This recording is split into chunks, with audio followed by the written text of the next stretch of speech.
എൻ്റെ പേര് ഷൈനി. ഞാൻ കൊല്ലത്ത് നിന്ന് വരുന്നു. ഞാനിവിടെ ഉടമ്പടി എടുത്തത് 2019 ജൂലൈ 27-നാണ്. ഞാൻ വെച്ചിരുന്ന പ്രാർത്ഥന വിഷയങ്ങളിലൊന്ന്, ഞങ്ങൾക്ക് 8 വർഷമായിട്ട് കുഞ്ഞുങ്ങളില്ലായിരുന്നു. ഇവിടെ വന്ന് ഉടമ്പടി എടുത്തതിൻ്റെ ഫലമായി ഞങ്ങൾക്കൊരു കുഞ്ഞിനെ ലഭിച്ചു. 8 വർഷമായിട്ട് ട്രീറ്റ്മെൻറ്റ് നടത്തിയെങ്കിലും 2 പ്രാവശ്യം പ്രഗ്നൻ്റായി, എങ്കിലും അത് അബോർഷനായി. അതിനുശേഷം ട്രീറ്റ്മെൻറ്റ് നടത്തിയെങ്കിലും ഒരു കുഞ്ഞു പോലും ഉണ്ടായില്ല. ഇവിടെ വരാൻ തന്നെ കാരണം, എനിക്ക് അതിന് ഒരാഴ്ച മുന്നേ ഗ്യാസ്ട്രിക് പ്രോബ്ലമായി ഭയങ്കര വോമിറ്റിംഗ് ആയിരുന്നു. അങ്ങനെ ഞങ്ങൾ ഹോസ്പിറ്റലിൽ കാണിക്കാൻ ചെന്നപ്പം ഡോക്ടർ പരിശോധിച്ചവൻ പറഞ്ഞു എന്തോ ഒരു തടുപ്പുണ്ട്, നമുക്ക് എൻഡോസ്കോപ്പി ചെയ്ത് കാണിക്കണമെന്ന് പറഞ്ഞു. അങ്ങനെ ഞങ്ങൾ എൻഡോസ്കോപ്പി ഡേറ്റ് എടുത്തു. അങ്ങനെ എൻഡോസ്കോപ്പി കയറ്റിയപ്പം മമ്മി പ്രാർത്ഥിച്ചു അവിടെ നിന്ന്, മാതാവേ അതിൻ്റെ റിസൾട്ട് ഒരു കുഴപ്പവും കാണരുതേ, ഞാൻ മാതാവിൻ്റെ സന്നിധി വന്ന് പ്രാർത്ഥിച്ചോളാം എന്ന് പറഞ്ഞ്.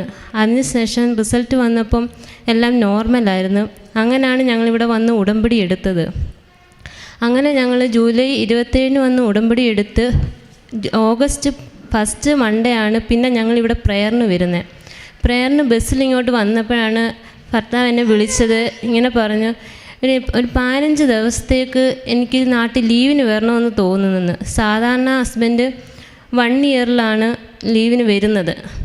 ഇത് 2019 ജനുവരി വന്നിട്ട് ഹസ്ബൻഡ് മാർച്ച് പോയതേ ഉള്ളായിരുന്നു. അപ്പം ഞങ്ങൾ പറഞ്ഞ് ഇപ്പം അച്ഛന് തോന്നുന്നെങ്കിൽ മാതാവാ വരുത്തിക്കുന്നതെന്ന് പറഞ്ഞു. അന്നേരം പറഞ്ഞ് 15 ദിവസത്തേക്കേ വരുന്നുള്ളൂ, ഹോസ്പിറ്റലിലൊന്നും നമുക്ക് പോവണ്ട, കാരണം എപ്പം വന്നാലും ഞങ്ങൾ ഹോസ്പിറ്റലിൽ പോക്കാം. അന്നേരം ഞാൻ പറഞ്ഞു മാതാവാ വരുത്തിക്കുന്നെങ്കിൽ നമുക്ക് ഹോസ്പിറ്റലിലും പോവണ്ട, എങ്ങും പോവണ്ട എന്ന് പറഞ്ഞു.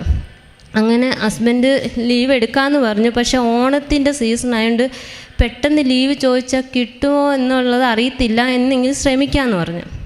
ഞാൻ പറഞ്ഞു അച്ചാച്ച എന്തായാലും നോക്കാൻ പറഞ്ഞു. അപ്പോഴത്തേനും അച്ചാച്ച ലീവിന് കൊടുത്തു. അങ്ങനെ അപ്പോഴത്തേനും എനിക്ക് ഡേറ്റ് ആയിക്കഴിഞ്ഞപ്പോഴത്തേനും ഹസ്ബൻഡ് എന്ന് നാട്ടിലേക്ക് വരാൻ ഡേറ്റ് ആവുമെന്നുള്ളത് അറിയാൻ വയ്യ. ഞാൻ അന്നേരം ഓർത്തു അച്ഛൻ ഇവിടെ പറയായിരുന്നു നമുക്കൊരു ഡേറ്റിൻ്റെ ഇത് വെച്ച് പ്രാർത്ഥിച്ചു കഴിഞ്ഞാൽ അത് മാതാവ് കേൾക്കുമെന്ന്.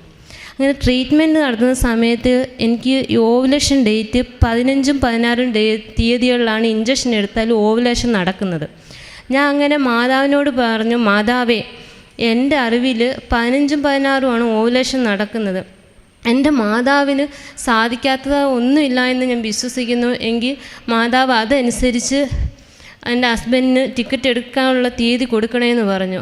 അങ്ങനെ 15ൻ്റെ അന്ന് രാവിലെ എൻ്റെ അച്ഛന് നാട്ടിൽ വരാൻ സാധിച്ചു. അങ്ങനെ അത് കഴിഞ്ഞ് ഞങ്ങൾ പ്രഗ്നൻസിയുടെ ട്രീറ്റ്മെൻറ്റിനൊന്നും പോയതൊന്നുമില്ല. അങ്ങനെ ആ മാസം എനിക്ക് 24-ന് ആയിരുന്നു ഡേറ്റ്. ഞങ്ങൾ അപ്പോഴും നോക്കില്ല, കാരണം ചിലപ്പം കുറച്ചുകൂടെ മുന്നോട്ട് ചിലപ്പോൾ ആയാലോ എന്തോന്നും അറിയത്തില്ലല്ലോ. അങ്ങനെ ഹസ്ബൻഡ് 27-ാം തീയതി പ്രഗ്നൻസി കിറ്റ് വാങ്ങിച്ചുകൊണ്ട് വന്ന് ഞായറാഴ്ച നോക്കാമെന്ന് വെച്ചു. 28 ഞായറാഴ്ചയായിരുന്നു.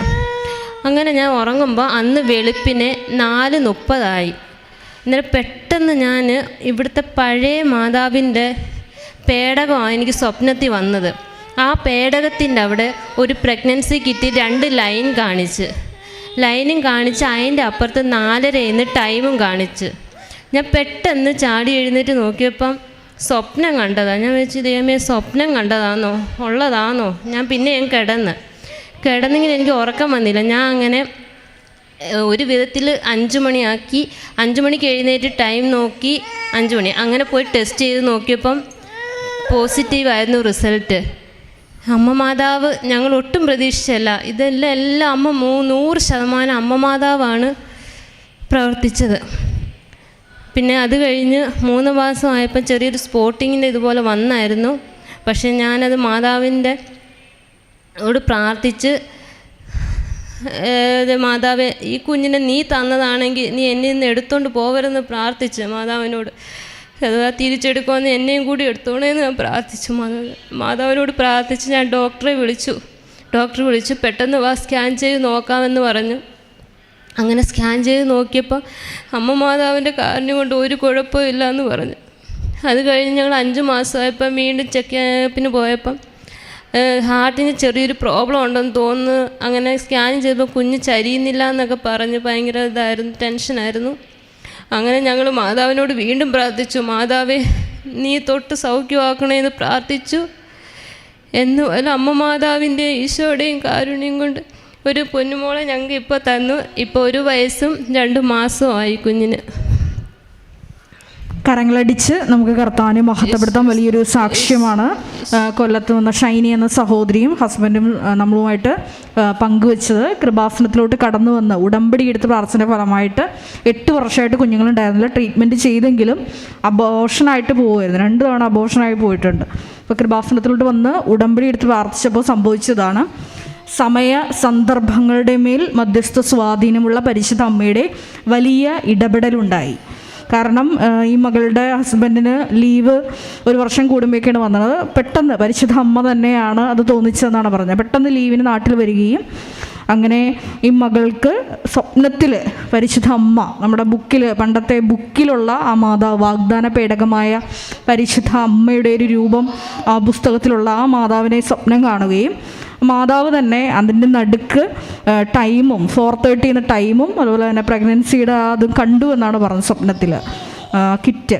അപ്പോൾ ഈ മകൾ അന്ന് തന്നെ രാവിലെ എണീറ്റ് ടെസ്റ്റ് ചെയ്തപ്പോൾ പ്രഗ്നൻസി ടെസ്റ്റ് പോസിറ്റീവ് ആണെന്ന് കണ്ടു.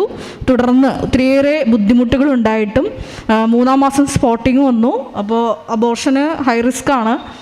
അപ്പോൾ ആ സമയത്ത് കാശിരൂപം വയറിൽ ചേർത്ത് പ്രാർത്ഥിച്ചു. പിന്നെ അറിവില്ലായ്മ കൊണ്ടാണ് എന്നെയും കൂടി എടുത്തോളാം അങ്ങനെയൊന്നും നമ്മൾ പറയരുത്. കാരണം നമ്മൾ ഇടപഴകുന്നത് ദൈവത്തോടാണ്. കാരണം ഒരു കുഞ്ഞിനെ പോയാൽ 1000 കുഞ്ഞുങ്ങൾ ഈശോയുടെ കയ്യിലുണ്ട്. അപ്പം നമ്മൾ അറിവില്ലായ്മ കൊണ്ടാണെങ്കിൽ പോലും അങ്ങനെ ദൈവത്തെ ഒരു വിഷയം വരുമ്പോൾ പഴിചാരുകയോ കുറ്റപ്പെടുത്തുകയോ ഒന്നും ചെയ്യരുത്. കാരണം ദൈവത്തിൻ്റെ സ്ഥാനം തന്നെ നമ്മൾ കൊടുക്കണം. അറിവില്ലായ്മ കൊണ്ടാണ് ആ മകൾ അങ്ങനെ പറഞ്ഞത്, എന്നെയും കൂടി എടുത്തു വന്നു, അങ്ങനെയൊന്നും നമ്മൾ പറയരുത്. കാരണം ഒരു പ്രതിസന്ധി വരുമ്പോൾ വിശ്വാസം പ്രഖ്യാപിക്കാനുള്ളൊരു സമയമാണ്. റോമ 10:9 അനുസരിച്ച് കർത്താവിൽ വിശ്വസിച്ച് കർത്താവിനെ ഹൃദയത്തിൽ വിശ്വസിച്ച് അധരം കൊണ്ട് പ്രഖ്യാപിക്കേണ്ട സമയമാണ്. നമ്മൾ നമ്മൾ നിലച്ചറിയാത്ത വിഷയങ്ങൾ നമ്മുടെ ജീവിതത്തിൽ സംഭവിക്കുമ്പോൾ നമ്മൾ അങ്ങനെയാണ് വചന നിലപാട്, ഒരു വിശ്വാസി സ്വീകരിക്കേണ്ട വചന നിലപാട് അതാണ്. അപ്പം അങ്ങനെ പ്രഗ്നൻസി കണ്ടിന്യൂ ചെയ്തു. ഇപ്പോൾ ആരോഗ്യമുള്ള ഒരു കുഞ്ഞിനെ നൽകി പരിശുദ്ധ അമ്മ കുടുംബത്തിന് നൽകി അനുഗ്രഹിച്ചിരിക്കുകയാണ്. ഈ ഉടമ്പടി വഴി വിശ്വാസ ജീവിതത്തിൽ എന്തൊക്കെ വ്യത്യാസമാണ് വന്നത് ഷൈനിയുടെ ജീവിതത്തിൽ ഉടമ്പടി എടുത്തത് വഴി? ആണ്. കാരണം ഇത് 100% എനിക്കിത് വിശ്വാസമുണ്ട്. കാരണം ഞങ്ങൾ അന്ന് ട്രീറ്റ്മെൻറ്റും കാര്യങ്ങളൊന്നും ചെയ്തതൊക്കെയും ആ കുഞ്ഞിനൊന്നും ഞങ്ങൾക്ക് ഒരു കുഞ്ഞ് 2 മാസമായപ്പോഴാണ് അബോർഷനായത്. രണ്ടാമത്തത് 4 മാസമായി. ഞാൻ സ്കാൻ ചെയ്തപ്പോൾ ഹാർട്ടിന് പ്രോബ്ലം ഉണ്ടായെന്നാണ് പറഞ്ഞത്. അങ്ങനെ പോയി പിന്നെ ട്രീറ്റ്മെൻറ്റ് ചെയ്തതൊക്കെ ഒന്നും ആയില്ല. പിന്നെയാണ് മാതാവ് ഇങ്ങനെ കാരണം ഉടമ്പടി എടുത്തതിന് ശേഷമാണ് മാതാവ് ഞങ്ങൾക്ക് ഇങ്ങനെ ഒരു കുഞ്ഞിനെ തന്നത്. ഒരു പക്ഷേ എനിക്ക് ആ 2 കുഞ്ഞുങ്ങളെ നഷ്ടപ്പെട്ടത് ദൈവസന്നിധി കൂടുതൽ അടുക്കാൻ കൂടിയാണെന്ന് ഞാൻ വിശ്വസിക്കുന്നു 100%. ബാക്കി പ്രാർത്ഥനാ ജീവിതത്തിൽ എന്തൊക്കെ വ്യത്യാസമാണ് വന്നത് ഉടമ്പടി എടുത്തതിന് ശേഷം? എന്തെങ്കിലും വ്യത്യാസം വന്നോ? ഞങ്ങൾ പ്രാർത്ഥന മുടക്കാതെ തന്നെ ഇപ്പോഴും പ്രാർത്ഥിക്കുന്നുണ്ട്. ഇവിടെ വരാൻ ഞങ്ങൾ നേരത്തെ നോക്കി, പക്ഷേ ഈ കൊറോണയൊക്കെ ആയതുകൊണ്ട് നമുക്ക് വരാൻ തടസ്സമായിട്ട് എന്നത് എന്നിട്ട് എന്നെ ട്രീറ്റ്മെൻറ്റ് ചെയ്ത ഹോസ്പിറ്റൽ ലേബർ റൂമിൽ ഒരു സ്റ്റാഫ് ഉണ്ടായിരുന്നു ഇതുപോലെ പ്രഗ്നൻ്റ് ആവാതിരുന്നത്. അതും 5 മാസമായപ്പം അബോർഷനായി. ഞാൻ അന്ന് എൻ്റെ ഈ വിശ്വാസം എനിക്ക് കണ്ടിട്ട് ഞാൻ ആ സിസ്റ്ററോട് പറഞ്ഞു, സിസ്റ്റർ ഇവിടെ വന്നൊന്ന് നോക്ക്. കാരണം എനിക്ക് 100% ഉറപ്പാണ് ഞാൻ ഇവിടെ വന്നിട്ടാണെങ്കിൽ മാതാവ് തന്നതാണ്. സിസ്റ്റർ വന്ന് ഇവിടെ ഒന്ന് നോക്ക്, പ്രാർത്ഥിക്ക്, ദൈവം തരുമെന്ന് പറഞ്ഞു. ആ സിസ്റ്റർ ഇപ്പം വന്ന് ഡെലിവറിയും കഴിഞ്ഞു, പ്രഗ്നൻ്റായി ഡെലിവറിയും കഴിഞ്ഞു. അതുപോലെ ഞങ്ങളുടെ വീടിൻ്റെ അടുത്തൊരു വീട്ടിൽ ഞാൻ എൻ്റെ പത്രം കൊണ്ട് കൊടുത്തായിരുന്നു. അവരുടെ റിലേഷൻ ഗൾഫിലുണ്ടായിരുന്നു. അവർക്കും ഇതുപോലെ 8 വർഷമായിട്ട് കുഞ്ഞുങ്ങളില്ലായിരുന്നു. അവരും ഇത് പ്രാർത്ഥിച്ച് കണ്ട് ഓൺലൈൻ വഴി പ്രാർത്ഥിച്ച് അവരും ഇപ്പം പ്രഗ്നൻ്റ് ഡെലിവറി കഴിഞ്ഞൊരു കുഞ്ഞുണ്ട്. അവർക്കും മോളാണ്. സാക്ഷിയായിട്ടാണല്ലോ ജീവിക്കുന്നത്. സാക്ഷിയായിട്ട് ഇപ്പോഴും ഞാൻ എൻ്റെ മുന്നിൽ ആരെങ്കിലും വിഷമങ്ങൾ പറയുമ്പോൾ അപ്പോഴേ ഞാൻ പറയുന്നത് ഇവിടെ വന്ന് പ്രാർത്ഥിക്കുക, മാതാവ് ആ കാര്യം സഹായിച്ച് 100% നീ സഹായിച്ച് തരുമെന്ന് തന്നെയാണ് ഞാൻ ഇപ്പോഴും ആൾക്കാരോട് പറയുന്നത്. ആരെന്ത് വിഷമം പറഞ്ഞാലും ഞാൻ പറയുന്നത് ഇവിടെ വന്ന് പ്രാർത്ഥിച്ചാൽ മാതാവ് തരാതിരിക്കില്ല എന്ന് പറയും. വലിയൊരു സാക്ഷ്യമാണ് ഷൈനിയുടെ നിഷ്കളങ്കമായിട്ടുള്ള വിശ്വാസത്തിന് പരിശുദ്ധ അമ്മ ഉടനടി ഉത്തരം കൊടുത്തു. സമയസന്ദർഭങ്ങളുടെ മേൽ സ്വാധീനമുള്ള അമ്മ ഈ കുടുംബത്തിന് ഒത്തിരി അനുഗ്രഹങ്ങൾ ചൊരിഞ്ഞു. ഈ അനുഗ്രഹങ്ങൾക്കെല്ലാം നന്ദി പറഞ്ഞുകൊണ്ട് നമുക്ക് ദൈവത്തെ സ്തുതിക്കാം. Hallelujah, hallelujah, hallelujah, hallelujah. യേശുവേ നന്ദി, യേശുവേ സ്തോത്രം.